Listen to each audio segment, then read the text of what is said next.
Bismillahirrahmanirrahim. Assalamualaikum warahmatullahi wabarakatuh. Innal hamdalillah nahmaduhu wa nasta'inuhu wa nastaghfiruhu wa na'udzu billahi min shururi anfusina wa min sayyiati a'malina. May yahdihillahu fala mudilla lahu wa may yudlil fala hadiya lahu. Asyhadu an la ilaha illallah wahdahu la syarika lahu wa asyhadu anna Muhammadan abduhu wa rasuluhu la nabiyya wa la rasula ba'dah. Allahumma 'allimna ma yanfa'una wanfa'na bima 'allamtana wa zidna ilman wattaqa ya rabbal alamin. Rabbana tah bainana wa baina qaumina bil haqq wa anta khairul fatihin. Kaum muslimin dan muslimat dimanapun kalian berada, semoga Allah senantiasa memudahkan urusan kita. Alhamdulillah, insyaallah pada pertemuan kali ini kita akan mengawali kajian kita, pembahasan kita mengenai tema atau kitab Kaifa takunu miftahan lil khair. Bagaimana menjadi kunci kebaikan. Kita tahu bahwa dalam kehidupan kita butuh kebaikan-kebaikan yang kita akan kumpulkan. Karena kebaikan inilah yang bisa menghantarkan kita dari semua tujuan pada akhirnya, yaitu surga Allah Subhanahu wa taala. Baik dia orang dewasa, anak kecil, maupun dia orang yang tidak beriman pada Allah, tentu dia menginginkan kebaikan. Maka oleh karena itu kita sebagai orang mukmin yang beriman kepada Allah Subhanahu wa taala, yang meyakini atas balasan yang Allah berikan kepada kita, maka kita perlu kuncinya agar keistiqomahan kita.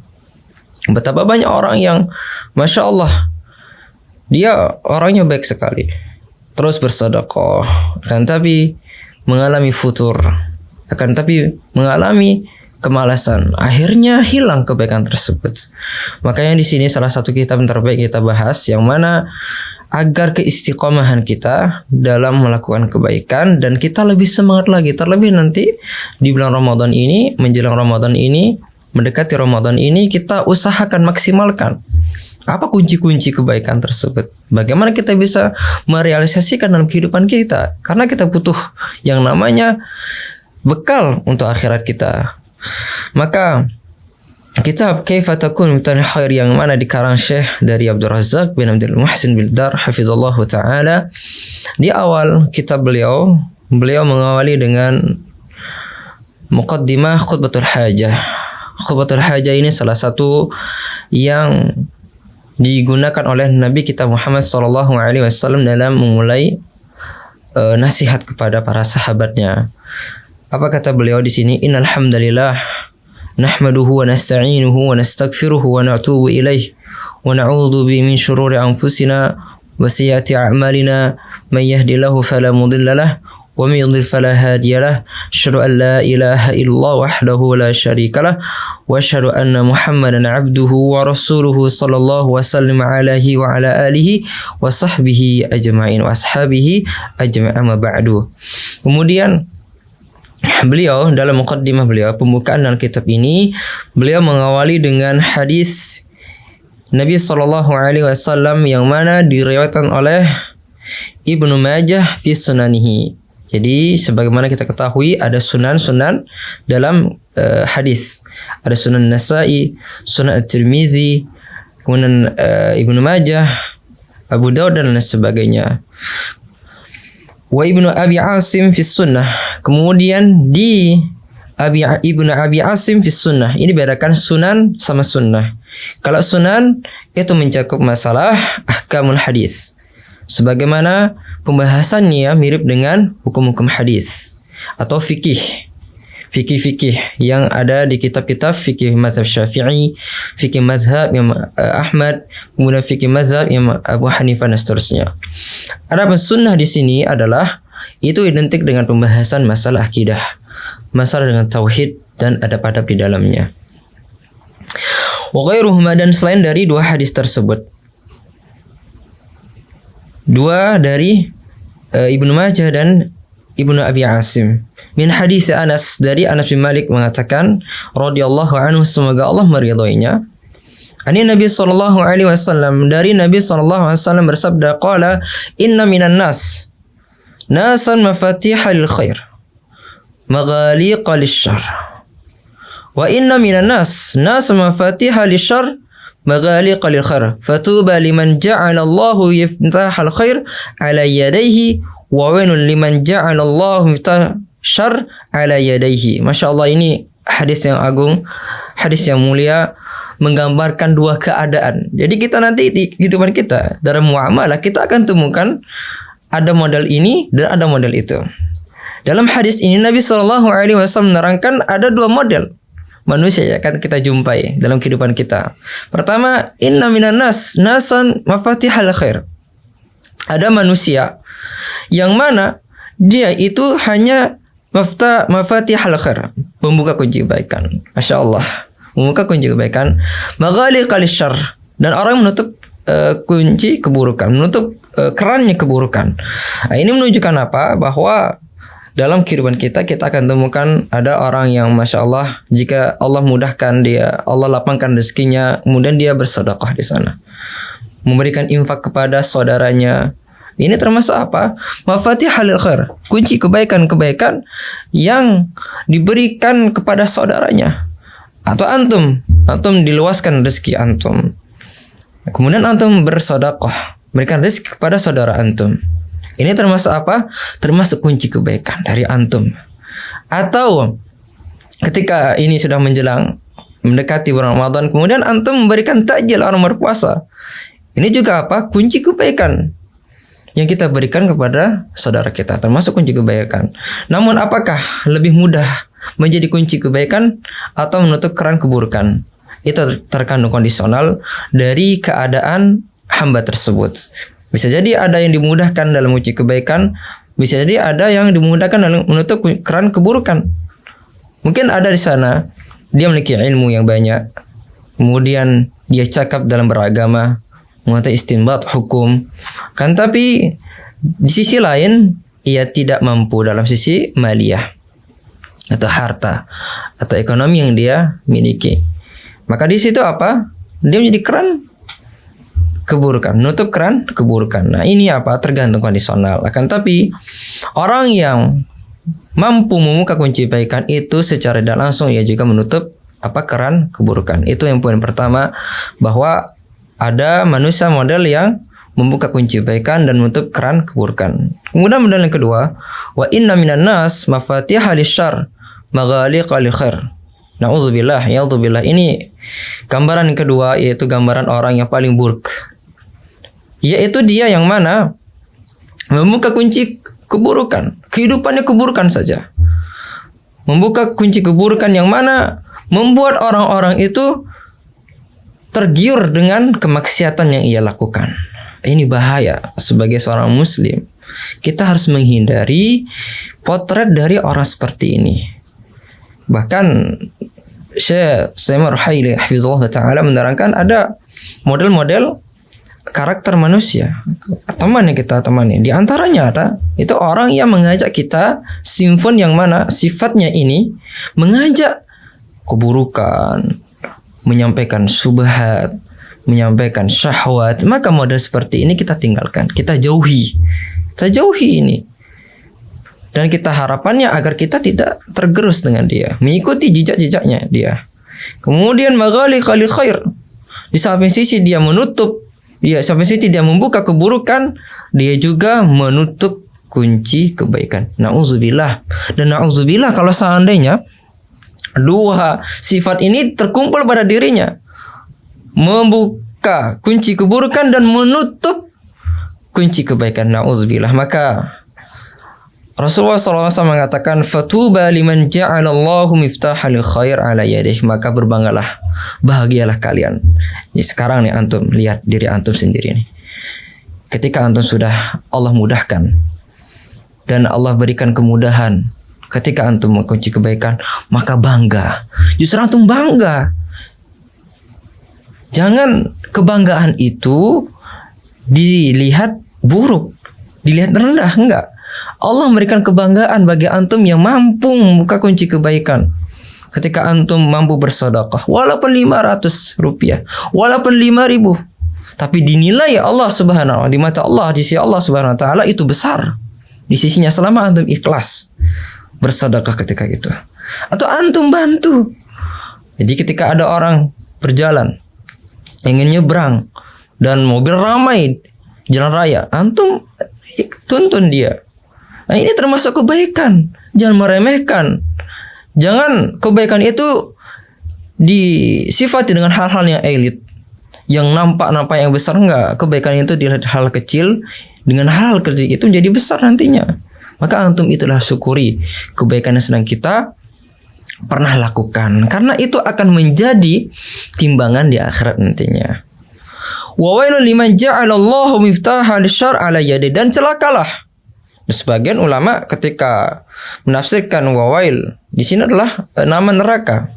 Di tafsir itu para ulama menjelaskan bahwa wawail itu juga ancaman artinya atau juga nama neraka. Ja'alal, yang mana Allah jadikan dia sebagai kunci keburukan. Kehidupannya penuh dengan keburukan. Baru bangun langsung mengumpat. Na'udzubillah. Baru bangun langsung marah-marah. Baru bangun langsung semua dimarahi. Tidak ada kebaikan di dalamnya. Tidak ada keberkahan dalam hidupnya. Maka jika antum menjadi orang yang sifat pertama itu, Allah mana jadikan antum kunci kebaikan, maka bersyukurlah atas tersebut. Dan na'udzubillah, dan kita berlindung dari sifat-sifat keburukan yang ada dalam diri kita.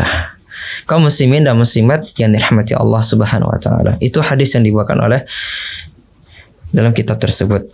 Dan kata beliau, wahadal hadisu azim, dan hadis itu luar biasa, keutamaan yang sangat besar. Lahu nadhar katsirah, dan ada semisal ada hadis yang lainnya menerangkan hal-hal itu. Fi sunnatin Nabi sallallahu alaihi wasallam, yang di hadis Nabi sallallahu alaihi wasallam tuakkidu ala makna, yang mana memperkuat maknanya tersebut. Wa tuqarriru madlulahu matmumahu, yang mana merealisasikan apa-apa termaktub dalam hadis tersebut, matan tersebut. Minha ala sabili misal, di antara hadis di sana, di antara contohnya adalah ma kharajahu Tirmizi, yang mana diriwayatkan oleh Imam Tirmizi rahimahullahu taala fi sunanihi, dalam sunan beliau, an Abi Hurairah, dari Abi Hurairah radhiyallahu anhu qala, ketika itu marra Nabi sallallahu alaihi wasallam, Nabi itu melewati ala nafarin jalus, ada sekelompok sahabat yang duduk, kemudian melewati Nabi Muhammad SAW. Ini salah satu adab ta'lim. Ini termasuk bagaimana suasana pada masa itu. Jadi antum juga ketika antum duduk, kemudian antum ketemu sama teman antum juga menyampaikan nasihat, sebagaimana Nabi SAW juga memberikan nasihat pada para sahabatnya. Faqala ala unabbikum bi khairikum min syarrikum, tidakkah saya berikan apa yang paling baik di antara kalian dan apa yang paling buruk di antara kalian. Masya Allah ini. Kemudian fasakatal qaum, maka sahabat itu diam. Diamnya sahabat ini bukan berarti nggak tahu. Terkadang sahabat itu diam karena adab kepada Nabi kita Muhammad sallallahu alaihi wasallam. Bisa jadi karena apa? Bisa jadi karena Rasulullah SAW itu memiliki kedudukan tinggi, maka sahabat malu. Atau ingin harisul ilmi. Kita kenal bahwa kita kenal bahwa sahabat itu sangat haus dengan ilmu. Jadi merasa diam dan tawadhu. Ini ta'adub dengan ulama. Termasuk juga adab kita kepada ustaz, kita diam. Ketika ustaz bertanya, kita diam. Kita ingin tahu faedah-faedah yang disampaikan oleh ustaz. Sahabat juga seperti itu. Fa'adaha Nabi SAW, sampai Nabi SAW itu mengulang 3 kali, Masya Allah. Faqalu, kemudian para sahabat berkata, bala, ya Rasulullah, tentu wahai Rasulullah sallallahu alaihi wasallam, akhbirna bi khairina min syarrina, wahai Rasulullah, sampaikan apa yang paling baik di antara kami dan apa yang paling buruk di antara kami. Kemudian Nabi SAW mengatakan, khairukum man yurja khairuhu wa yu'manu syarruhu, di antara kalian yang paling baik adalah orang yang kebaikannya itu diharapkan, wa yu'manu syarruhu, dan dia aman dari keburukan kalian. Antum bisa aplikasikan dalam kehidupan antum. Bagaimana ketika antum bertemu sama istri antum? Kira-kira istri antum itu mengharapkan kebaikan antum enggak? Nah, itu perlu dikoreksi. Sebelum antum melihat di teman antum, teman kantor antum, di pekerjaan antum atau di sekolah atau majlis taklim, antum realisasikan ini di saudara antum atau istri antum lebih dekat, atau orang tua antum atau anak antum. Kira-kira anak antum, istri antum ini mengharapkan nggak kebaikan antum ketika antum datang dari kerja? Diharapkan nggak kedatangan antum? Itu wa yu'manu syarruhu, dan aman dari keburukannya. Jadi seperti itu. Jadi orang mukmin itu orang yang baik, harapannya kebaikannya diharapkan, dan aman kita duduk dengan mereka.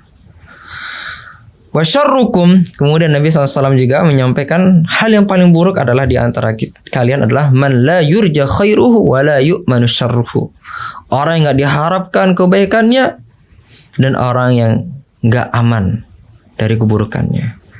Jadi orang itu menjauh dari orang seperti itu. Ketika kita berkumpul dengan mereka, yang mana orang ini sering bergibah, sering menghadiri, sering hasad, sering namimah, orang-orang itu akan risih duduk dengan mereka karena tidak kenyamanan dengan duduk dengan mereka.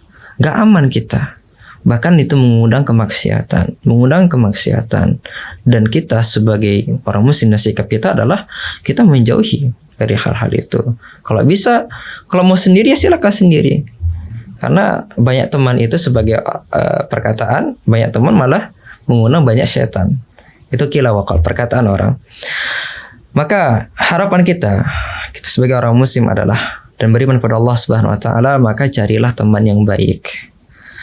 Yang mana teman baik itu mengajak kita dalam kebaikan. Terlebih nanti menjelang Ramadan, carilah teman-teman baik. Di situ kita manfaatkan waktu kita untuk memperbaiki diri kita, memperbaiki lisan kita yang dulunya kotor, perkataannya sering kotor, kemudian sering menggibah.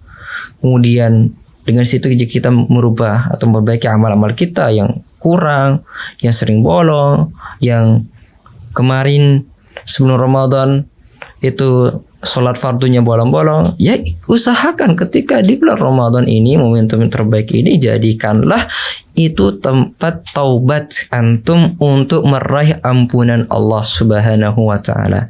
Jangan disia-siakan. Jangan disia-siakan. Rogi ma'af. Kata Nabi SAW, celakalah orang ketemu Ramadan tapi nggak diampuni. Padahal kita ini berada di bulan ampunan tapi nggak diampuni. Subhanallah, ini menunjukkan bahwa keburukan yang ia lakukan dan tidak ada keberkahan dalam kehidupannya.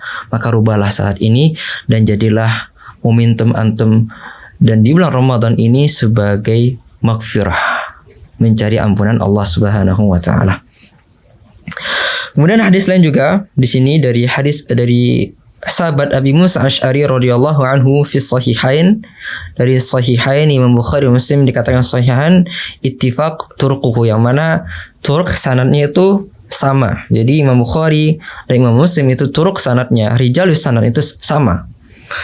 Wa ghairihima, dan selainnya, Nabi SAW mengatakan annahu qala, ini mengkisahkan, mengibaratkan orang yang berteman dengan orang soleh. Masalul jalis soleh wa masalul jalis su. Orang yang duduk dengan berteman dengan orang soleh dan berteman dengan orang buruk itu seperti kahamil misk, seperti orang yang membawa minyak wangi. Jadi antum duduk sama teman-teman antum itu, walaupun antum nggak beli minyak wangi, antum juga kena baunya. Itu permisalan seperti itu. Inna kulla muslim harisin ala sa'adati nafsihi wa falahiha. Maka kita sebagai orang muslim ini, yang mana kita tuh harus semangat atas kebahagiaan diri kita, kemudian kemenangan diri kita, dan keberhasilan kita baik di dunia dan akhirat. Indama yasma' hadal hadis al-azim, ketika kita mendengar hadis tersebut, hadis mulia tadi dari Abi Musa Asy'ari, yang mana di situ khairukum man yurja khairuhu, dan hadis-hadis yang lainnya, itu merupakan hadis yang besar menjadi motivator kita. Bukankah Nabi SAW itu diutus sebagai untuk motivasi, memberikan motivasi kepada kita? Ya betul, jadikanlah itu motivasi kita untuk memperbaiki semua amal-amal soleh kita. A'ni hadis Anas wa kadzalika asbahu al-ahadits dalla ala matmunihi. Nah, ini la syakka anna hadha matlab lada kulli muslim ma min muslimin illa wa yuhibbu li nafsi ayyukun miftahul khair. Maka siapapun yang dirinya ingin menjadi baik, tidakkah kuncinya kecuali apa? Yaitu menjadi orang baik. Jadi antum yang mencintai diri antum, maka bagaimana caranya? Jadilah orang baik. Carilah kuncinya. Antum pergi ke rumah atau antum mau masuk rumah, yang antum cari dulu apa? Bukan orangnya tapi kuncinya. Nah itu juga kita mencari kunci agar kita benar-benar mengoptimalkan diri kita menjadi orang baik. Maka dalam kitab ini beliau mengawali hal yang pertama yang harus kita tanamkan diri kita adalah Allahu Azza wa Jalla wa khairul fatin. Kita yakini bahwa Allah Subhanahu wa taala merupakan sebaik-baik pembuka. Kalau antum udah tahu ini, clear kita semua. Antum tahu bahwa Allah Maha membuka di setiap perkara-perkara antum. Antum ingin rezeki antum dilancarkan. Antum ingin usaha antum lancar. Antum ingin urusan antum dimudahkan oleh Allah. Antum ingin antum mudah menghafal Quran. Antum ingin mudah untuk memahami agama ini. Antum minta pada siapa? Minta kepada Allah. Karena kita yakin bahwa Allahu khairul fatin. Allah sebaik-baik yang membuka urusan kita. Mahal fattah, maha pembuka. Anna na'lam anna al-fattah wa Allahu subhanahu wa ta'ala. Kita yakini bahwa Allah Subhanahu wa taala memiliki nama di antara nama-nama lain Allah adalah Al-Fattah yang Maha membuka. Itu termasuk apa? Nama Allah Subhanahu wa taala wa huwa jalla wa ala khairul fatihin. Wal Fattahu ismun min asma'ihi jalla wa ala. Dan Fattah ini, Al-Fattah termasuk apa? Nama-nama Allah Subhanahu wa taala. Wa yajibu ala kulli musliman amana billah, maka wajib bagi setiap orang muslim yang beriman kepada Allah dan beriman kepada nama-nama Allah yang mulia, wa minha ismuhu tabaraka wa ta'ala, di antara nama-nama Allah itu apa? Al-Fattah yang Maha membuka. Ayyusina taqarruba ila Allah, maka hendaklah ia memperbaiki kedekatannya kepada Allah. Ketika kita memperbaiki kedekatan kita kepada Allah Subhanahu wa taala, dan ketika itu kita larut dengan maksiat, hal apa yang perlu kita lakukan adalah sikap kita. Pertama, antum yakini Allah Maha membuka. Antum berdoa kepada Allah Subhanahu wa taala agar hati antum terbuka untuk menerima agama Islam, agar hati antum menerima untuk ajaran-ajaran Rasulullah SAW, menerima kebaikan. Itu yang pertama. Itu yang antum tanamkan dalam diri antum agar antum bisa mengawali diri antum untuk melakukan kebaikan.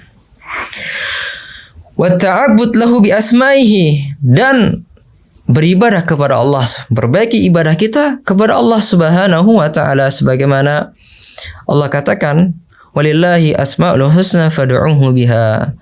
Allah Subhanahu wa taala memiliki nama-nama yang baik, maka berdoalah dan mintalah kepada Allah Subhanahu wa taala.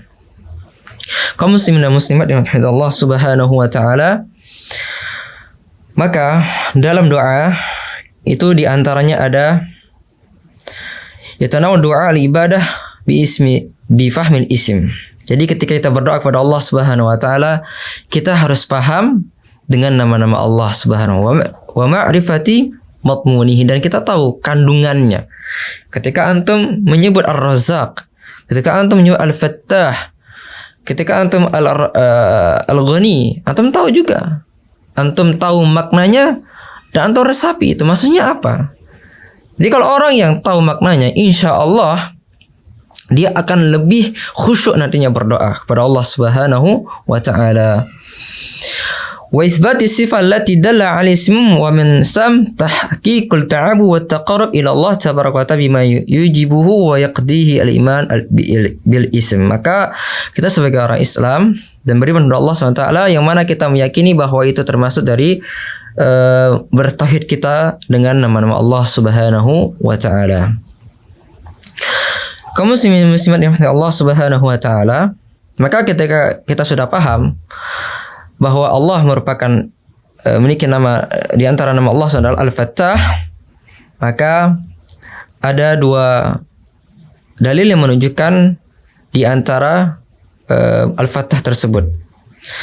Yang pertama al-awwal qauluhu ta'ala subhanahu wa ta'ala fi dzikri doa Syuaib yang sebagaimana doanya Nabi Syuaib alaihissalam, Rabbana tah baina wa baina qaumin bil haqq wa anta khairul fatihin. Itu yang pertama. Yang kedua yang menunjukkan dalil bahwa Allah memiliki nama Al-Fattah sebagaimana qul yajma'u bainana Rabbuna tsumma yaftah bainana bil haqq wa huwa al-Fattahul alim. Ini menunjukkan dua dalil menunjukkan Al-Fattah bahwa Allah Subhanahu wa taala memiliki nama Al-Fattah. Sebagaimana Nabi kita Syuaib alaihissalam itu yakin Allah Al-Fattah, dan kita pun harus meyakini bahwa Allah itu Al-Fattah, dan dengan itu insya Allah semua urusan kita dimudahkan oleh Allah Subhanahu wa taala. Demikian dari pertemuan kita kali ini, insya Allah kita lanjutkan pada pertemuan berikutnya. Semoga bermanfaat dan semoga bisa mewariskan amal-amal yang saleh, dan semoga Allah memberikan taufik kepada kita. Subhanakallahumma bihamdika asyhadu an la ilaha illa anta astaghfiruka wa atubu ilaik. Assalamualaikum warahmatullahi wabarakatuh.